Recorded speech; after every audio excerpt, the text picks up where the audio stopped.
కూడా తలలు వంచినట్లయితే ప్రార్థన చేసుకుందాం. పరిశుద్ధుడవైన మా ప్రియ పరలోకపు తండ్రి, మీ శ్రేష్టమైన ఘనమైన ఉన్నతమైన నామానికి స్తోత్రములు చెల్లిస్తూ ఉన్నాము. ఈ మధ్యాహ్న కాలములో మేమందరము మీ సన్నిధిలో చేరి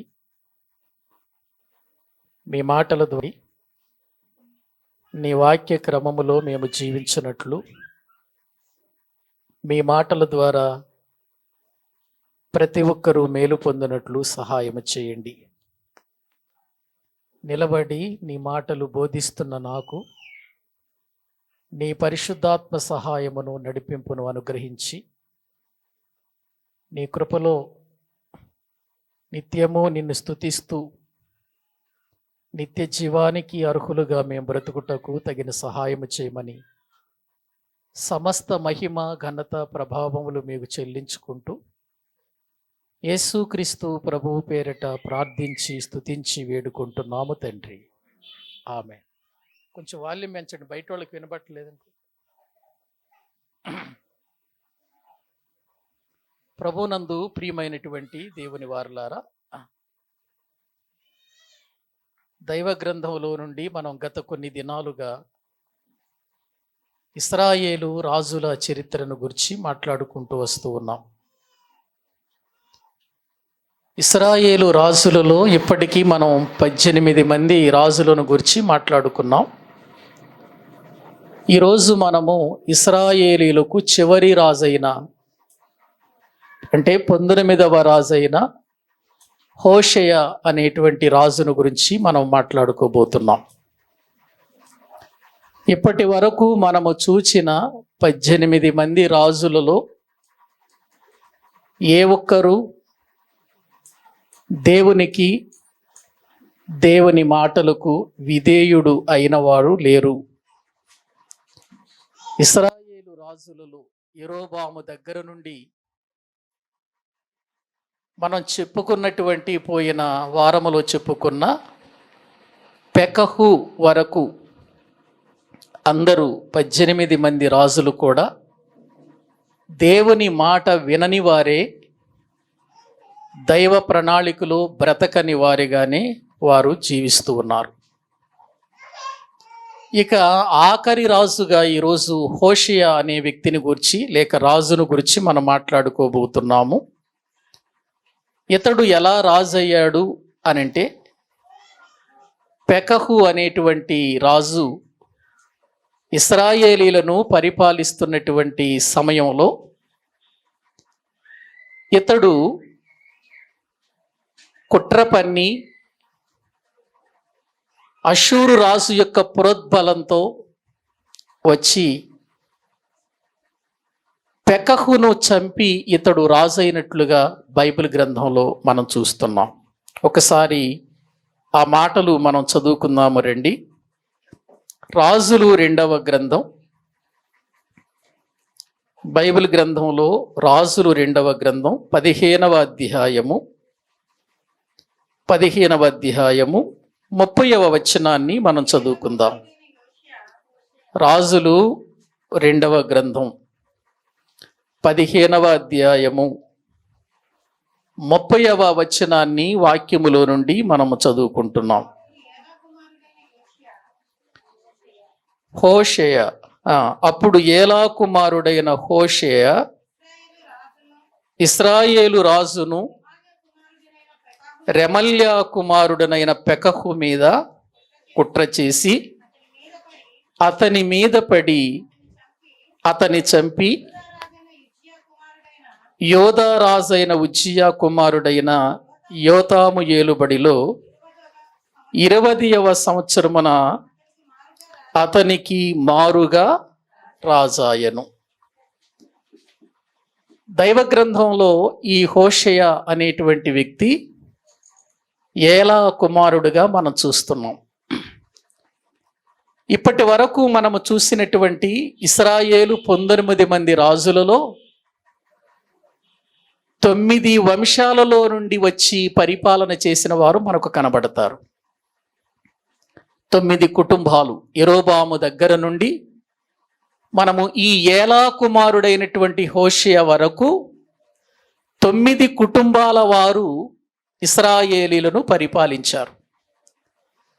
ఈ 9 మంది కుటుంబాల వారు ఇశ్రాయేలీలను పరిపాలించారే కానీ ఏ ఒక్కరూ కూడా దేవుని మాట వినినవారు కాదు. ప్రతి ఒక్కడు త్రోవ తప్పిపోయాడు. యెరోబామును జ్ఞాపకం చేసుకుంటూ యెరోబాము మార్గంలోనే, యెరోబాము జీవించినటువంటి ఆ చెడుతనములోనే బ్రతికారు కానీ దేవునికి అంకితమై దేవుని యొక్క చిత్తానుసారముగా దేవుని యొక్క ఉద్దేశంలో బ్రతికిన వారు ఏ ఒక్కరూ కనపడరు 18 మంది రాజులలో. ఇక ఈ పెకహు మీద కుట్ర చేసినటువంటి ఏలా కుమారుడైనటువంటి హోషేయ, అతడు పెకహును చంపి అతడు రాజైనట్లుగా దేవుని వాక్యంలో మనము చూస్తున్నాం. హోషేయ అనే మాటకు అర్థం ఏంటంటే యెహోవా రక్షణ అని అర్థం. హోషేయ అనే మాటకు అర్థము యెహోవా రక్షణ. పేర్లు చాలా బాగుంటున్నాయి కదా, వీళ్ళ పేర్లన్నీ మనం చూస్తున్నాం. యెరోబాము దగ్గర నుండి 18 రాజుల పేర్లు ఇప్పటి వరకు చెప్పుకున్నాం. వారి పేర్లు అర్థాలు మాత్రం చాలా అద్భుతంగా ఉన్నాయి. కానీ జీవితాల దగ్గరకు వచ్చేసరికి వారు దేవునికి విరోధంగా, పేరుకు తగినటువంటి జీవితము లేక దేవునికి దుఃఖాన్ని ఆవేదన కలిగించినటువంటి వారుగాని మనకు కనబడుతున్నారు. హోషేయ అనేది ఎంత మంచి పేరండి, ఎంత చక్కని పేరు. బైబిల్ గ్రంథంలో హోషేయ అనే పేరు కలిగిన వాళ్ళు చాలామంది మనకు కనబడతారు. రాజైనటువంటి హోషేయ, ఏలా కుమారుడైనటువంటి ఇశ్రాయేలు రాజైన హోషేయ ఈయన. మనం అంతకుముందు ప్రవక్తల గ్రంథాలు చెప్పుకునేటప్పుడు కూడా ఒక హోషేయ మనకు కనబడతాడు కదా, ఒక హోషేయ మనకు కనబడతాడు. అతడు ప్రవక్త అయిన హోషేయ. ఇతడు ఏలా కుమారుడు, ఇశ్రాయేలు రాజైన హోషేయ. ఇంకొక మాటలో చెప్పాలంటే మనకు బాగా పరిచయమైన వ్యక్తి, బైబిల్లో మనకు బాగా తెలిసిన వ్యక్తి యెహోషువ. యెహోషువ పేరు కూడా హోషేయ. హోషేయ అనేటువంటి పేరును మోషే గారు ప్రియులారా యెహోషువగా పెట్టినట్లుగా దైవ గ్రంథంలో మనము చూస్తున్నాం. ఇలా మంచి మంచి భక్తుల పేర్లు హోషేయ అనేటువంటి విధానంలో మనకు కనబడుతున్నాయి. అటువంటి మంచి భక్తుల పేర్లు పెట్టుకున్న ఇశ్రాయేలు రాజు జీవితం మాత్రం యెహోవా రక్షణ అని పెట్టుకున్నాడు కానీ అసలు యెహోవా మీద ఏమాత్రం ఆనుకొనని వాడిగా మనం చూస్తున్నాం. ఇతడు ఎలా బ్రతికాడో, ఇతని జీవితం ఎలాగుందో ఒక్కసారి దేవుని వాక్యములో మనము చూద్దామండి. 17వ అధ్యాయము యెహోషువ గ్రంథము, రాజుల 2వ గ్రంథము 17వ అధ్యాయము దేవుని వాక్యములో మొదటి నుండి మనము చదువుకుందాం. యూదా రాజైన ఆహాజు ఏలుబడిలో 12వ సంవత్సరమందు ఏలా కుమారుడైన హోషేయ షోమ్రోనులో ఇశ్రాయేలును ఏలనారంభించి 9 సంవత్సరములు ఏలెను. అతడు తన పూర్వీకులైన ఇశ్రాయేలు రాజులు చెడుతనము చేసినంత మట్టుకు చేయకపోయినను యెహోవా దృష్టికి చెడుతనమే జరిగించెను. హోషేయ జీవితాన్ని మనము చూస్తే అతనికి ముందున్నటువంటి రాజులు లాగా ఇతడు బహుగా చెడుతనము చెయ్యకపోయినా చేయటానికి మాత్రం ఏం చేశాడు? చెడుతనమే చేశాడు. వాళ్ళు చేసినంత మట్టుకు చెయ్యకపోయినా, వాళ్ళు చేసినంత చెడుతనము చేయకపోయినా యెహోవా దృష్టికి మాత్రం ఎలా కనిపిస్తున్నాడు? చెడుతనము జరిగించిన వాడిగానే మనకు కనబడుతున్నాడు. కాబట్టి ఇతన్ని మంచి రాజు అందామా? ఏవండి, వాళ్ళు చేసినంత తప్పు చేయలేదు కాబట్టి మంచి రాజు అందామా? అనటానికి ఏమన్నా అవకాశం ఉందా? ఏవండి, ఒక ఇంట్లో ఇద్దరు పిల్లలు ఉన్నారనుకోండి, ఒకడు కొంచెం పర్వాలేదు, ఒకడు బాగా చెడిపోయాడు అనుకోండి. ఇద్దరినీ చెడిపోయిన వాళ్ళే అంటారు, కాకపోతే వాడికంటే వీడు కొంచెం బెటర్ అండి అంటారు, అంతే. వాడికంటే వీడు కొంచెం బెటరే కానీ వీడు కూడా చెడిపోయిన వాడే అని అంటారు. అంత మాత్రాన వాడు మంచివాడని అర్థం కాదు. ప్రియులారా, హోషేయ తన పూర్వీకులంత చెడుతనము చెయ్యకపోయినా చెడుతనం జరిగించాడా లేదా? జరిగించాడు. కాబట్టి ఇతడు చిన్నగా తక్కువగా చెడుతనం జరిగించాడు కాబట్టి ఇతడు మంచివాడు అనటానికి అవకాశాలు లేవు. చెడుతనము అనేటువంటిది అది ఎక్కువగా జరిగించిన చెడుతనమే, తక్కువగా జరిగించిన చెడుతనమే. ఎక్కువ పాపాలు చేసినా పాపే, తక్కువ పాపాలు చేసినా పాపే. పెద్ద పాపి చిన్న పాపి అనే తేడాలు ఏమైనా ఉంటాయా? ఏవండి, పెద్ద పాపి చిన్న పాపి అనే తేడాలు ఏమైనా ఉన్నాయా? ఉండవు కదా. పాపి పాపే. వాడు ఎంత పాపము చేశాడు, ఎన్ని పాపాలు చేశాడు అనేది ప్రాముఖ్యం కాదు. ఒక పాపము చేసినా పాపే, 10 పాపాలు చేసినా పాపే. పాపి పాపే. కాబట్టి ఇందులో పెద్ద చిన్న అనేటువంటి తేడాలు ఉండవు, తారతమ్యాలు ఉండవు. ఇక్కడ ప్రియులర హోషేయ చేసినటువంటి ఘోరమైనటువంటి ప్రియులర పరిస్థితులు ఏంటో కొన్ని సంగతులు నేను బైబిల్ గ్రంథములో నుండి మీకు తెలియచేస్తాను. వాస్తవానికి ఈ హోషేయ అనేటువంటి వ్యక్తి అష్షూరు రాజు యొక్క ప్రోద్బలముతోనే ఇతడు పెకహు మీదకు కుట్ర పన్ని అతన్ని చంపటం జరిగింది. ఎందుకంటే అప్పటికే ఇశ్రాయేలీలు అష్షూరు అనేటువంటి రాజు చేతిలో బానిసలుగా బ్రతుకుతున్నారు. అతని పేరేంటి అనంటే తిగ్లత్పిలేసరు అని వాక్యంలో మనం చూస్తాం. ఒక్కసారి మీరు 15వ అధ్యాయము ప్రియులారా 29వ వచనాన్ని మనం చదువుకుంటే, ఇశ్రాయేలు రాజైన పెకహు దినములలో అష్షూరు రాజైన తిగ్లత్పిలేసరు వచ్చి ఇయోను పట్టణమును, యానోయహు పట్టణమును, కెదెషు పట్టణమును, హాసోరు పట్టణమును, గిలాదు దేశమును, గలిలియా దేశమును, నఫ్తాలి దేశమంతయును పట్టుకొని అచ్చటనున్న వారిని అష్షూరు దేశమునకు చెరగా తీసుకొని పోయెను.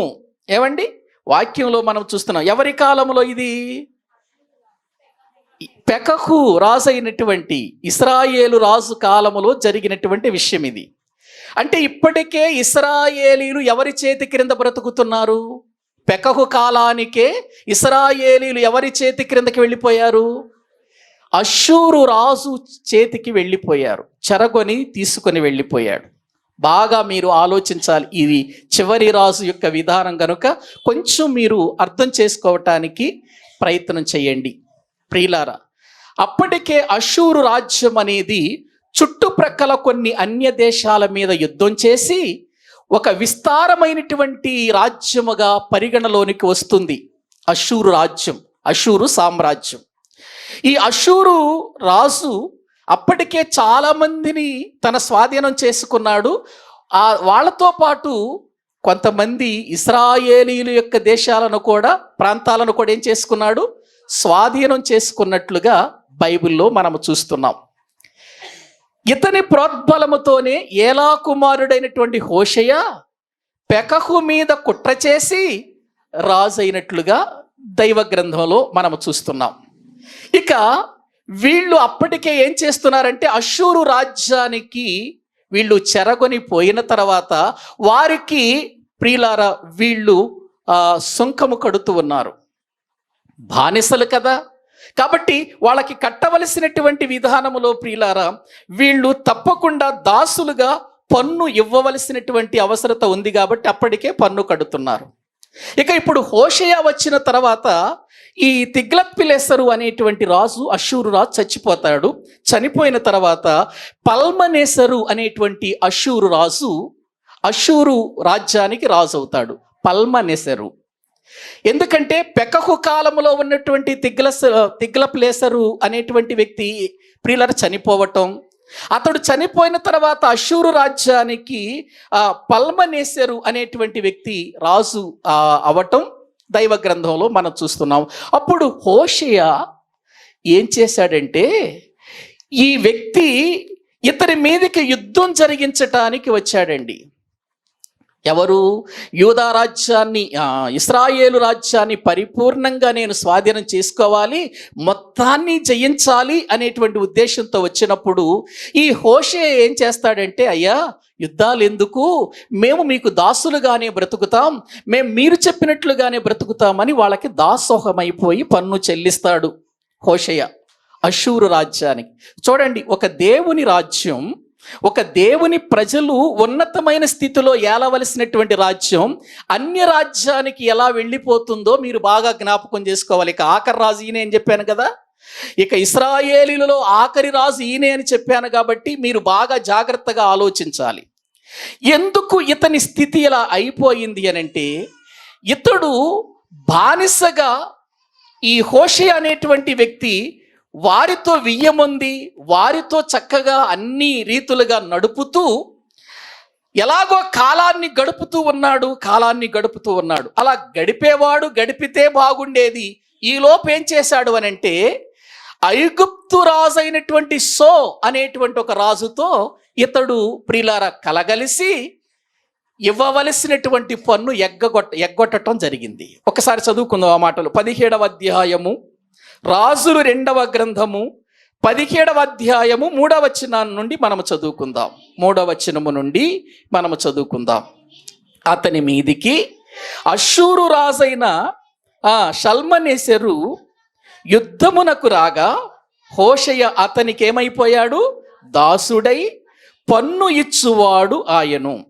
అతడు ఐగుప్తు రాజైన సో నొద్దకు దూతలను పంపి పూర్వము తాను ఏటేటా ఇచ్చుచూ వచ్చినట్లు అష్షూరు రాజునకు పన్ను ఇయ్యకపోగా హోషేయ చేసిన కుట్ర అష్షూరు రాజు తెలుసుకొని అతనికి సంకెళ్ళు వేయించి బందీ గృహములో ఉంచెను. చాలండి, బాగా ఆలోచించండి. అతడు బానిసగా ఉన్నప్పుడు, దాసుడుగా ఉన్నప్పుడు, పన్ను కడుతూ ఉన్నప్పుడు, పన్ను కట్టవలసినటువంటి హోషేయ పన్ను కట్టకపోగా ఎవరితో బంధాన్ని సమకూర్చుకుంటున్నాడు? ఐగుప్తు రాజు, అతని పేరు సో. ఒక అక్షరం పేరు అయింది. బైబిల్ గ్రంథంలో ఒకే అక్షరం పేరున్న వ్యక్తి ఎవరంటే ఈయనే. ఎవరు? ఆయన పేరేంటి? సో అనేటువంటి రాజు. ఇతనితో అతడు బంధము ఏర్పాటు చేసుకొని పన్ను ఇవ్వవలసిన పన్ను, అష్షూరు రాజుకి ఇవ్వవలసిన పన్ను ఎగ్గొట్టి ఏం చేశాడంటే ఐగుప్తు రాజుతో కలిసి ఎలాగైనా అష్షూరు చేతిలో నుంచి బయటపడాలి అని అనుకుంటున్నాడు. ప్రియులారా, బాగా ఆలోచించండి. ఐగుప్తీయుల యొక్క జీవితం, ఐగుప్తుల యొక్క పరిస్థితి, ఇశ్రాయేలీయుల జీవితాన్ని మనము ఆలోచన చేస్తే అంతకు ముందు జరిగినటువంటి సందర్భం ఏంటి? 430 సంవత్సరాలు ఐగుప్తీయులు ఎవరిని బానిసలుగా చేసుకొని ఎన్ని రీతులుగా ప్రియులారా మోషే అనే నాయకుడిని పంపించినా విడిపించకుండా, వారిని వదిలిపెట్టకుండా వాళ్ళతో యుద్ధాలు చేశారో మనకు తెలుసు కదండి. ఏమండి, ఒకనాడు బానిసలుగా చేసుకున్నారు వీళ్ళు. ఐగుప్తీయులు అనేటువంటి వీళ్ళు ఇశ్రాయేలీలను బానిసలుగా చూశారు. ఆనాడు దేవుడు ఏదో ఒక రకంగా వారి మొర్ర విని వారిని ఐగుప్తు దేశములో నుంచి, ఐగుప్తీయుల యొక్క చేతిలో నుంచి ఏం చేశాడు? బయటికి తీసుకొచ్చాడు. మళ్ళీ ఇప్పుడు ఈ హోషేయ అనే వ్యక్తి ఎవరితో సంబంధం పెట్టుకుంటున్నాడు? మళ్ళీ ఎందుకు పెట్టుకుంటున్నాడో తెలుసా? యెషయా గ్రంథం 31వ అధ్యాయం ఒక్కసారి చూద్దాం. యెషయా గ్రంథం 31వ అధ్యాయము 1వ వచనాన్ని మనము చదువుకుందాం. ఇశ్రాయేలు పరిశుద్ధ దేవుని లక్ష్య పెట్టకయు, యెహోవా యొద్ద విచారింపకయు, సహాయము నిమిత్తము ఐగుప్తునకు వెళ్ళుచు గుర్రములను ఆధారము చేసుకొని వారి రథములు విస్తారములనియు రౌతులు బలాఢ్యులనియు వారిని ఆశ్రయించు వారికి శ్రమ. ఏవండి, ఒక్కసారి ఆలోచించండి. ఇశ్రాయేలీలు ఎవరిని ఆధారం చేసుకున్నారు? ఇప్పటి వరకు వారి బాధల్లో కష్టాల్లో దేవుణ్ణి ఆధారం చేసుకున్నారు. దేవుణ్ణి ఆధారం చేసుకోవాలి వాళ్ళు. ఏవండి, న్యాయాధిపతుల కాలంలో వారు శత్రువుల చేతిలోనికి వెళ్ళినప్పుడల్లా వాళ్ళు ఎవరి దగ్గరకు వచ్చి ఏడ్చారు? ఎవరి దగ్గర మొర్రపెట్టారు? వాళ్ళు దేవుని దగ్గర మొర్రపెట్టారు. ఇప్పుడు ఇశ్రాయేలీలు అష్షూరు రాజు చేతి క్రింద బానిసలుగా బ్రతుకుతున్నప్పుడు అప్పుడు కూడా వీళ్ళు చేయాల్సిన పని ఏంటి? ఎవరిని ఆశ్రయించాలి? దేవుణ్ణి ఆశ్రయించాలి. దేవుణ్ణి ఆశ్రయించకుండా వీళ్ళు చేసిన పని ఏంటంటే ఎవరిని ఆశ్రయించారు? ఐగుప్తు రాజైన సో అనేటువంటి వ్యక్తిని ప్రియులారా వీళ్ళు ఆశ్రయించినట్లుగా మనం చూస్తున్నాం. అక్కడ వ్రాయబడిన మాట చూడండి. ఇశ్రాయేలు పరిశుద్ధ దేవుని లక్ష్య పెట్టకయు. ఎవరిని లక్ష్య పెట్టలేదండి? దేవుణ్ణి లక్ష్య పెట్టలేదా? దేవుణ్ణి లక్ష్య పెట్టకుండా దేవుణ్ణి ప్రక్కకు నెట్టి నువ్వేమైనా విజయం సంపాదిస్తావా? దేవుని దగ్గర విచారణ చేయవలసినటువంటి నీవు, దేవుని దగ్గర ప్రార్థించవలసిన నీవు, శ్రమ వచ్చినప్పుడు దేవుని దగ్గర కన్నీరు కార్చి పశ్చాత్తాపడవలసిన నీవు ఈ రోజున దేవుణ్ణి ప్రక్కకు నెట్టి బలముంది, రౌతులున్నాయి, ఇదిగో రథాలున్నాయి అని చెప్పేసి ఇజ్రాయేలు అయినటువంటి నీవు దేవుణ్ణి ఆశ్రయించకుండా ఐగుప్తు రాజును ఆశ్రయించటం మంచిదేనా? ఏవండి, ఒక్కసారి ఆలోచన చేయండి. మనుషుల సహాయము గొప్పదా? దేవుని సహాయం గొప్పదా? మరి దేవుని సహాయము గొప్పదైనప్పుడు ఈ హోషి అనే వ్యక్తి ఎవరిని ఆశ్రయించాలి? శ్రమ వచ్చినప్పుడు దేవుణ్ణి ఆశ్రయించాలి. ఇతడు కూడా దేవుని ఆశ్రయించకుండా వెళ్ళిపోయి సో అనే ఐగుప్తు రాజును ఆశ్రయించాడు. అలా ఆశ్రయిస్తే శ్రమ అని దేవుడు చెప్పాడు కదా. సహాయము నిమిత్తం ఐగుప్తునకు వెళ్ళుచు గుర్రములను ఆధారము చేసుకొని వారి రథములు విస్తారములనియు రౌతులు బలాఢ్యులనియు వారిని ఆశ్రయించు వారికి శ్రమ. వాళ్ళు ఏమైనా దేవుళ్ళ? కాపాడటానికి కాపాడేవాడు దేవుడు కదా. ఇశ్రాయేలును కాపాడువాడు కునుకడు నిద్రపోడు. కునుకక నిద్రపోక కాపాడుతున్నటువంటి దేవుణ్ణి ప్రక్కకు నెట్టేసి నువ్వు మాకు అవసరం లేదు దేవుడా అని వీళ్ళు మనుషులను ఆశ్రయిస్తున్నారు. బైబిల్ ఏం చెబుతుంది? మనుషుల సహాయము వ్యర్థం అని లేఖనం చెబుతుంది కదండి.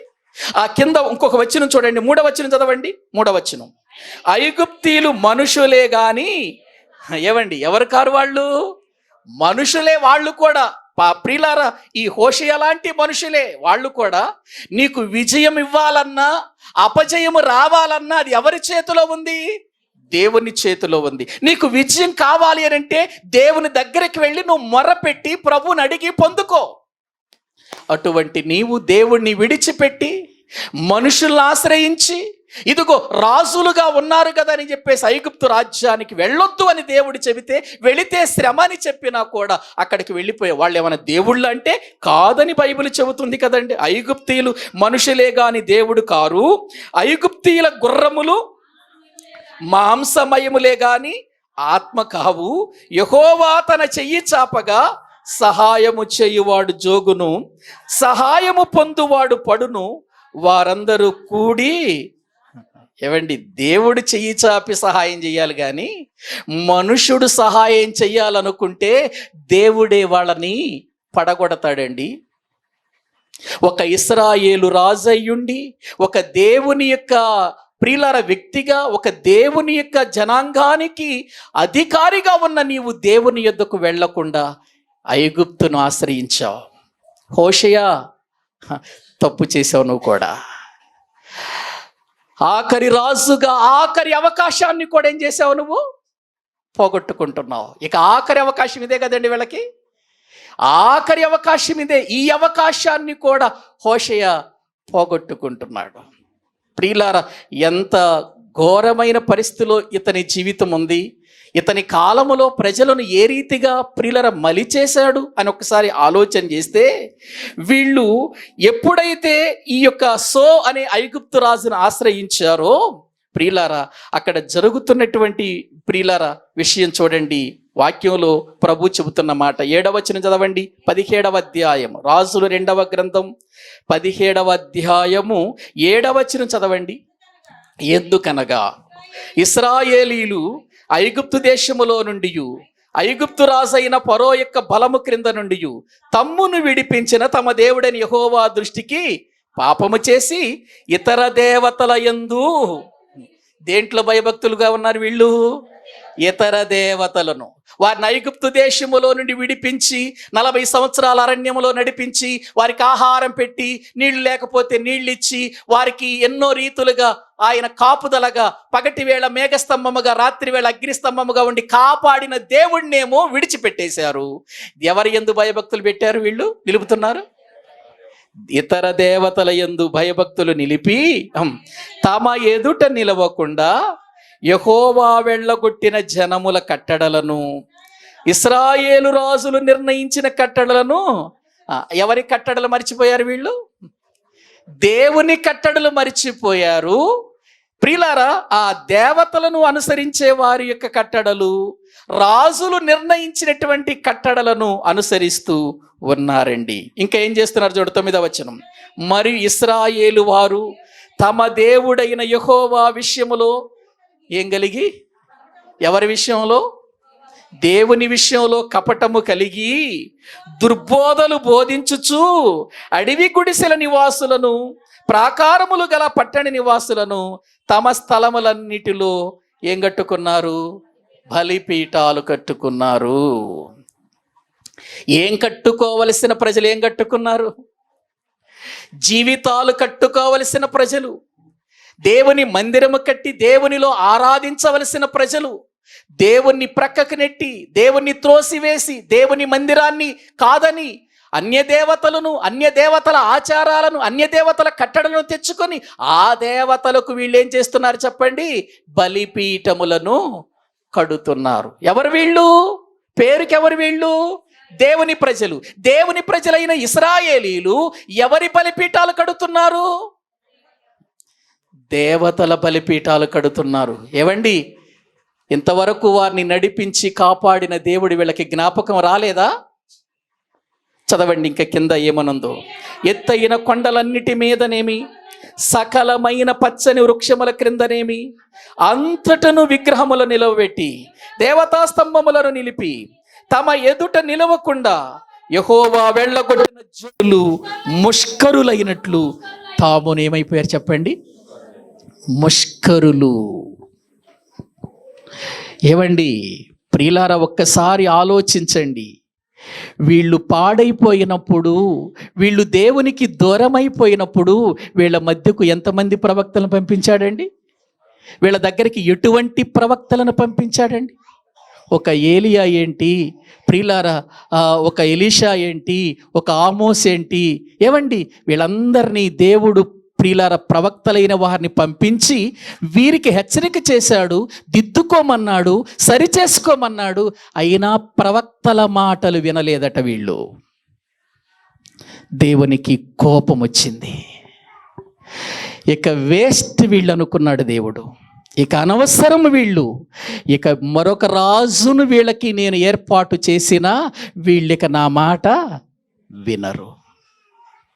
ప్రియులారా, దేవుని యొక్క సన్నిధిలో దేవుని ఆశీర్వాదము పొందిన, దేవుని వాగ్దానములు పొందిన వీరు ఇప్పుడు ప్రియులారా ఎంతగా దేవుని ఉగ్రతకు గురైపోతున్నారో మీరు ఒక్కసారి ఆలోచించండి. ఇప్పటి వరకు ప్రియులారా దావీదు కాలములో కానివ్వండి, సౌలు కాలములో కానివ్వండి, సొలొమోను కాలములో కానివ్వండి, ఆ తర్వాత రెహబాము కాలములో కానివ్వండి, అక్కడి వరకు కూడా దేవుడు వీళ్ళకి ఎన్నో పాఠాలు నేర్పుతూ విజయాల మీద విజయాలు ఇస్తే వీళ్ళు ఆ దేవుడు చేసిన మేళ్ళన్నీ ఏం చేశారండి?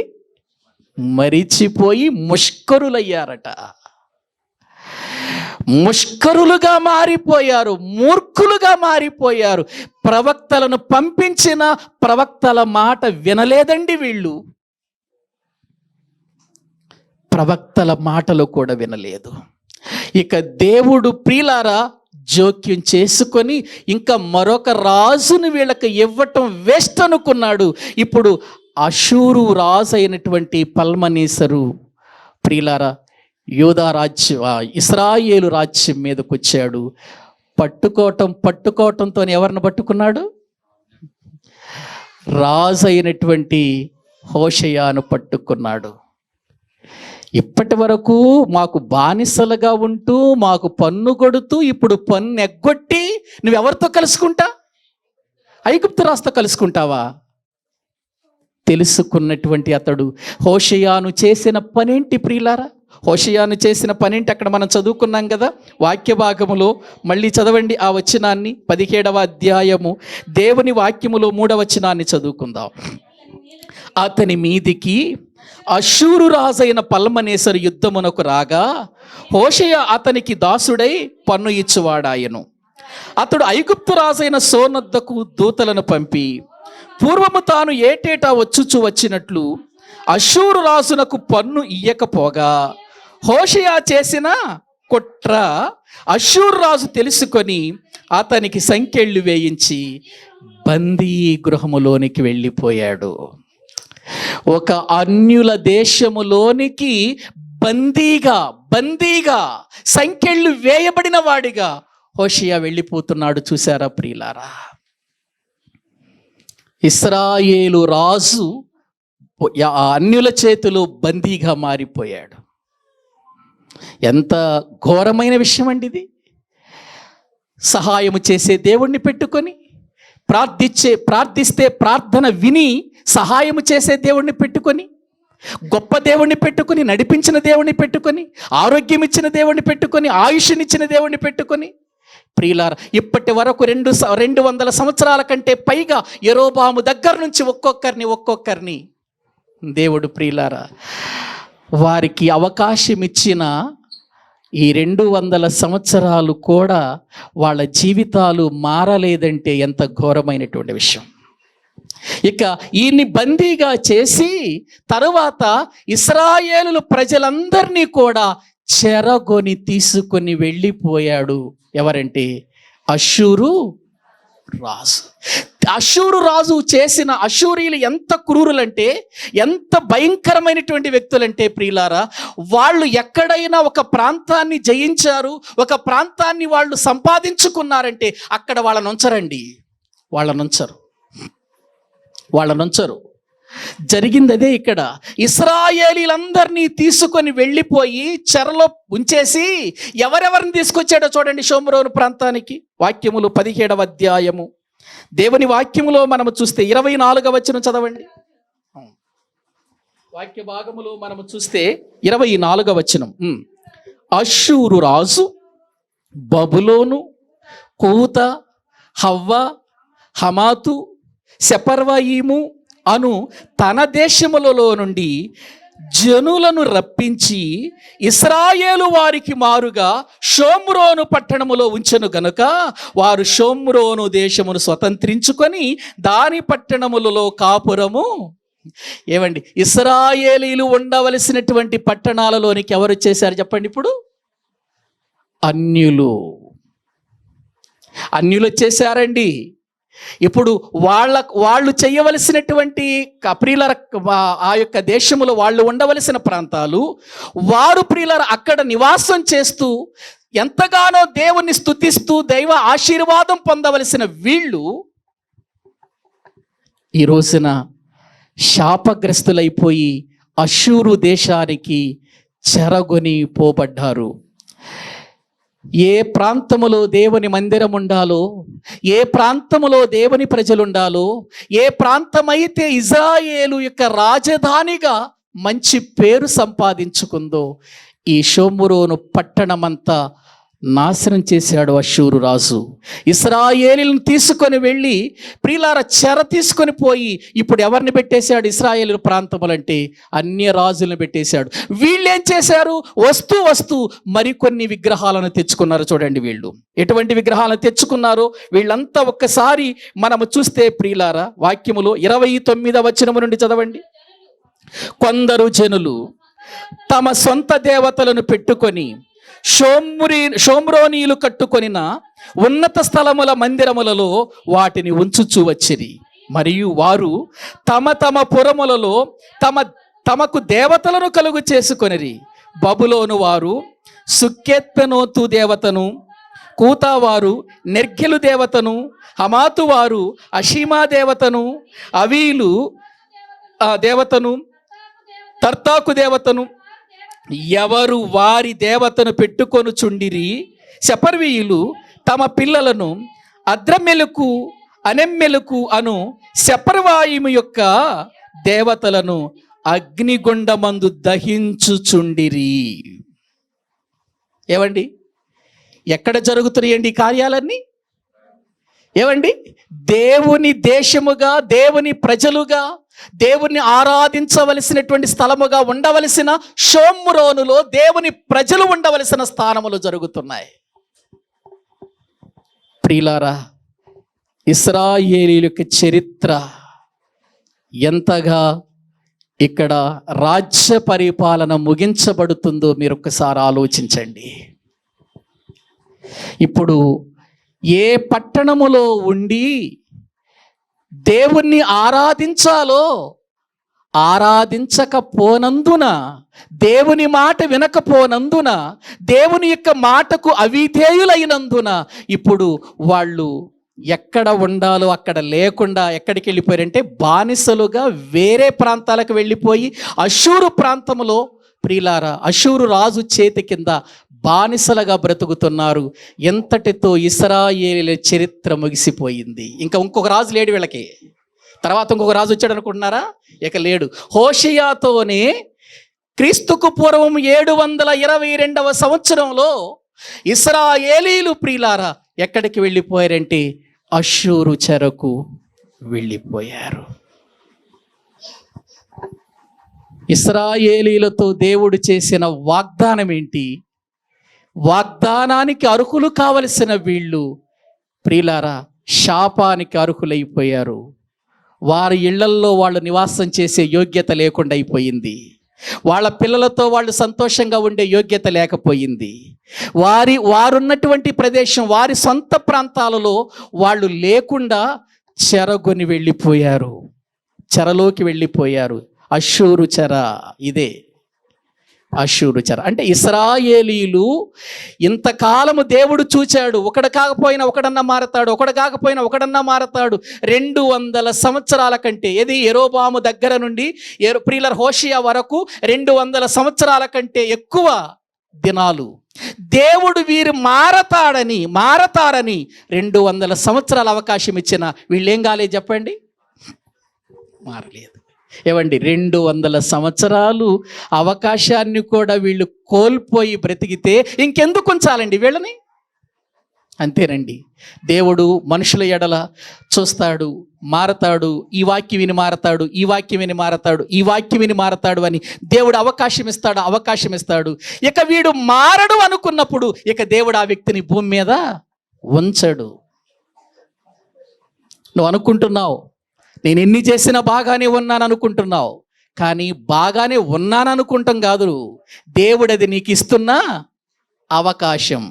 నువ్వు మారటానికి దేవుడిస్తున్న అవకాశమే తప్ప ఏదో నేను ఎన్ని చేసినా బాగానే ఉన్నానని అనుకుంటూ జీవించావంటే ఎప్పుడో సడన్గా నీ జీవితం ముగించబడుతుంది. ఇక్కడ నీవు దేవునికి, ప్రియులారా, ఉపయోగం లేని వాడిగా, ఈ లోకం విడిచిన తర్వాత పరలోకములో కూడా నువ్వు చేరని వాడిగా ఆరని అగ్నికి ఆహుతి కావలసిందే. ప్రియులారా, ఎవరైనా అంతే. రాజ్యాలని ఇప్పుడు దేవుడు ఇక ఆ షోమ్రోను అనేటువంటి ప్రాంతం, నిజంగా ఒకనాడు ఆ ప్రాంతాన్ని కట్టుకొని ఎంతో ప్రేమతో ఆ ప్రాంతంలో, ప్రియులారా, మంచిగా వాళ్ళు బ్రతకాలని దేవుడు ఆశిస్తే ఈ రోజున వాళ్ళు తమ ప్రాంతాలలో నివాసము చేసే యోగ్యత లేకుండా ఎలా అయిపోయారు చూడండి ప్రియులారా. ఇప్పుడు హోషేయ సంకెళ్ళ చేత బంధించబడి ప్రియులారా వెళ్ళిపోతే ఇశ్రాయేలు ప్రజలందరూ కూడా ప్రియులారా ఆ దేశంలోకి వెళ్ళిపోయారు. ఒకసారి 17వ అధ్యాయం 23వ వచనం చదవండి. ఎందుకు వీళ్ళు వెళ్ళిపోయారో ఒక్కసారి 22వ వచనం నుండి చదవండి. ఇశ్రాయేలు వారు యెరోబాము చేసిన పాపములలో దేనిని ఏమండి, ఇస్రాయేలీలు యెరోబాము చేసిన పాపములలో దేనిని ఏం చేయలేదు వీళ్ళు? విడువక వాటిని అనుసరించుచు వచ్చిరి గనుక తన సేవకులైన ప్రవక్తల ద్వారా యెహోవా సెలవిచ్చిన మాట చొప్పున ఆయన ఇశ్రాయేలు వారిని తమ సముఖములో నుండి వెళ్ళగొట్టెను. ఆ హేతువు చేత వారు తమ స్వదేశములో నుండి అష్షూరు దేశములోనికి చెరకొని పోబడిరి. వారచ్చట ఉన్నారు. చూసారా, ఎక్కడ ఉండాల్సిన వాళ్ళు ఎక్కడున్నారు, ఏం చెయ్యవలసిన వాళ్ళు ఏం చేస్తున్నారు? ప్రియులారా, ఇశ్రాయేలీలు అనబడుతున్న దేవుని ప్రజలు ఇప్పుడు ఎవరిలో కలిసిపోయారు? అన్యులలో కలిసిపోయారు. అన్యులలో కలిసిపోయారు. అన్య కార్యాలు చేసి అన్యులలో కలిసిపోయారు. ఇప్పుడు దేవుడు ఇజ్రాయేలు దేశములో ఉంచటానికి ఇష్టపడక వాళ్ళని అష్షూరు దేశానికి ప్రియులార చెరగా పంపించేశాడు. ఎంతటితో ఇశ్రాయేలు రాజుల చరిత్ర ముగిసింది. ఇక ఇశ్రాయేలుకు మరొక రాజు లేకుండా వాళ్ళ అన్యుల చేతిలో బానిసలుగా బ్రతకటానికి వెళ్ళిపోతున్నారు. ఎంతటితో ఇక ఇశ్రాయేలు రాజుల యొక్క చరిత్ర ఏమైపోయిందిక? ఏవండి, ఒక్క రాజు కూడా ఇశ్రాయేలీలో 19 మంది రాజుల్లో ఒక్కడ కూడా మంచోడు లేడు. వీళ్ళ చరిత్ర ముగిసింది. ఇవన్నీ యోధా రాజులు చూస్తున్నారు, యూదులు కూడా చూస్తున్నారు. మా సహోదరులు ఇదిగో దేవుని దృష్టిలో భయభక్తులు లేకుండా బ్రతికారు, వాళ్ళు దేవుని యొక్క శాపానికి గురైపోయారు, అష్షూరు చేతికి వాళ్ళు బానిసలుగా వెళ్ళిపోయారు అని యూదులు అంటే యోధా రాజ్యం ప్రియులారా ఇశ్రాయేలు రాజ్యాన్ని చూస్తుంది కదా. మరి ఈ రాజ్యం ఏమైనా ఏమన్నా బాగుపడిందా చూద్దాం మనం. ఇక వచ్చే ఆదివారం నుండి మనం యోధా రాజుల చరిత్ర, ఇది మీరు బాగా జ్ఞాపకం పెట్టుకోండి. హోషేయతో ఇశ్రాయేలీల యొక్క రాజుల చరిత్ర ఏమైపోయింది? ముగిసిపోయింది. ఇంకా తర్వాత వీళ్ళకి రాజులు లేరు. కానీ ఎప్పుడు వీళ్ళకి రాజు వస్తాడో, ఆ రాజు ఎటువంటి వాడో, ఆ రాజు ఎంత గొప్పవాడో, ఆ రాజు ఎటువంటి రాజ్యాన్ని ఏలుతున్నాడో మనం తర్వాత చూద్దాం. ఏవండి, ఇశ్రాయేలీలు ఇక వారి యొక్క జీవితములో వారు ఒక రాజ్యాన్ని పరిపాలిస్తున్నారు అని చెప్పుకునే వాళ్ళు లేకుండా ముగించబడింది. ప్రియ దేవుని పిల్లలారా, దేవుని మాట వినకపోతే, దేవుడు చెప్పినా కూడా లెక్క చేయకపోతే, దేవుడు తన సేవకుల ద్వారా హెచ్చరిక చేసినా మారకపోతే, రేపు అంతకుముందు వాళ్ళకే కాదు, రేపు మనకు కూడా జరిగేది అదే. ఎందుకు ఇవన్నీ మనకు నేర్పిస్తూ వచ్చాడు? ఇదిగో వాళ్ళు ఇలా బ్రతకలేదు, బ్రతకకపోనందున నేను అన్యుల చేతికి వారిని అప్పగించాను. మీరు కూడా నేను చెప్పినట్టు బ్రతకకపోతే మీ బ్రతుకు అంతే, మీ కుటుంబ జీవితం అంతే, మీ సంఘ జీవితం అంతే, మీ యొక్క బ్రతుకు కూడా ఇలాగే అయిపోతుంది అనేది మనకు దేవుడు జ్ఞాపకం చేస్తున్నాడు. మరి ఆలోచన చేయాలి కదా మనం. ఇవన్నీ వింటున్న మనం ఆలోచన చేయాలి కదా. అయ్యో, ఇంత ఘోరం జరిగిపోయిందా, ఇటువంటి పరిస్థితులు జరిగిపోయినాయా? అట్లా కాదు, నేను నా కుటుంబం, ఇదిగో నేనున్నటువంటి సంఘం, నేనున్నటువంటి ఇదిగో ఈ ప్రదేశం దైవ ఆశీర్వాదానికి లోను కావాలంటే ముందు నేను మారాలి, నేను దేవుని మాట వినాలి, దైవ సేవకులు హెచ్చరిక చేస్తున్నప్పుడు ఆ హెచ్చరిక నేను పాటించాలి అని నువ్వనుకొని నువ్వు దిద్దుకుంటే పర్వాలేదు. లేకపోతే మన గతి కూడా ఇశ్రాయేలు గతి అవుతుంది. ఆ గతి తెచ్చుకోవద్దని మీకు మనవి చేస్తూ ఈ మాటలు ముగిస్తున్నాను. తలలు వంచండి, ప్రార్థన చేసుకుందాం. ప్రభునందు ప్రియులారా, దేవుడు న్యాయవంతుడు అని చెప్పటానికి ఇదే కారణం. ఆయన ఏ ఒక్కరిని కూడా తప్పు చేసిన వెంటనే నాశనం చేయాలని అనుకోవట్లేదు. ఆయన దిద్దుకొని వస్తాడు, దిద్దుకొని వస్తుంది అని దేవుడు కొంతకాలము తన సేవకుల ద్వారా, తన మాటల ద్వారా మనల్ని హెచ్చరిక చేస్తున్నాడు. నువ్వు మారకపోతే, నువ్వు కూడా ముష్కరుడు అయిపోతే, ముష్కరురాలు అయిపోతే ఇంకా దేవుడు కోపం తెచ్చుకుంటాడు. ఆయన న్యాయంగానే ఆయన తీర్పు తీరుస్తాడు. ప్రియులారా, తొందరపడి నాశనం చెయ్యడు. నాశనం చేయటం మొదలు పెట్టాడంటే ఎవడు ఆపలేడు. ఈ దినాన్న ప్రభువా, నీ ఉగ్రతకు నేను గురి కాకూడదయ్యా, నీ శిక్షకు నా కుటుంబం గురి కాకూడదయ్యా. నాయనా, నీ కోపాన్ని బట్టి మేము శిక్షను తెచ్చుకునే కంటే నిన్ను ఆశ్రయించి నీ మాటల ప్రకారం బ్రతికే వ్యక్తులుగా మమ్మల్ని చేయండి ప్రభువా. ఏదో మనుషుల మీద మేము ఆధారపడుతున్నాం, లేకపోతే ప్రభువా అండబలం మీద ఖండబలం మీద మేము ఆధారపడి బ్రతుకుతున్నామేమో. అది మా జీవితానికి సరి అయిన మార్గం కాదని, అది మాకు క్షేమకరము కాదని మీ లేఖనాలు చెబుతున్నాయి. మనుషుడు ఎంతటి వాడైనా మనుషుడే గాని దేవుడు కాడు నాయన. దేవుడే మాకు అన్ని ఆధారమై ఉన్నాడు. దేవుడే మా సమస్తమునకు ఆధారమై ఉన్నాడు. దేవుడే మా జీవితానికి చాలిన వాడని మేము నీ వైపు చూస్తూ సాగిపోయేవారిగా చెయ్యండి అని మళ్ళా మనము దేవునికి అప్పగించుకొని ప్రభు సన్నిధిలో ప్రార్థన చేసుకుందాం. ప్రభు బల యొద్దకు రాబోతున్నాం. ప్రియులారా, ముష్కరులుగా మనం మారొద్దు. హెచ్చరిక చేసినప్పుడు దిద్దుకుందాం, సరి చేసుకుందాం. మన లోపాలేంటో ప్రభువుకు చెప్పుకుని విడిచిపెట్టేద్దాం. ఇక ప్రభు కొరకు బ్రతకటానికి మళ్ళా మనము సమర్పించుకుందాం. పరిశుద్ధుడవైన తండ్రి, ప్రేమ కలిగిన మా ప్రభువా, మీ వందనాలు చెల్లిస్తూ ఉన్నాం. ఇశ్రాయేలు రాజుల చరిత్రలో 19 మంది రాజుల్లో ఏ ఒక్కరు నిన్ను సంతోషపెట్టిన వారు కాదు నాయన.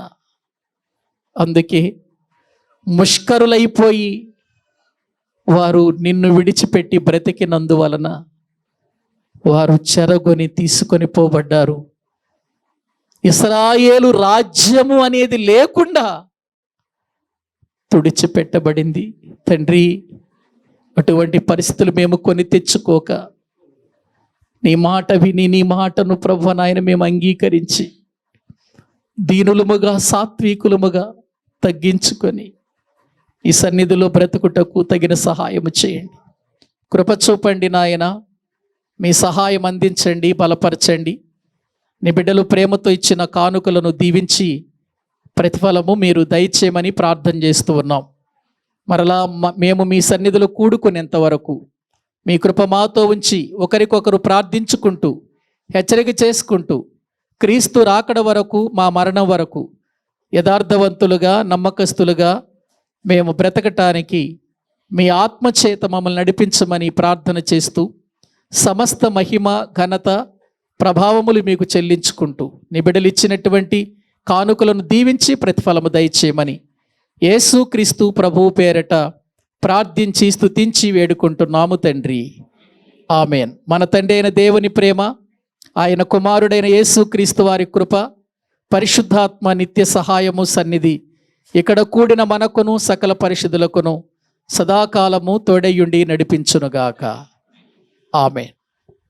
అందరికీ వందనాలండి.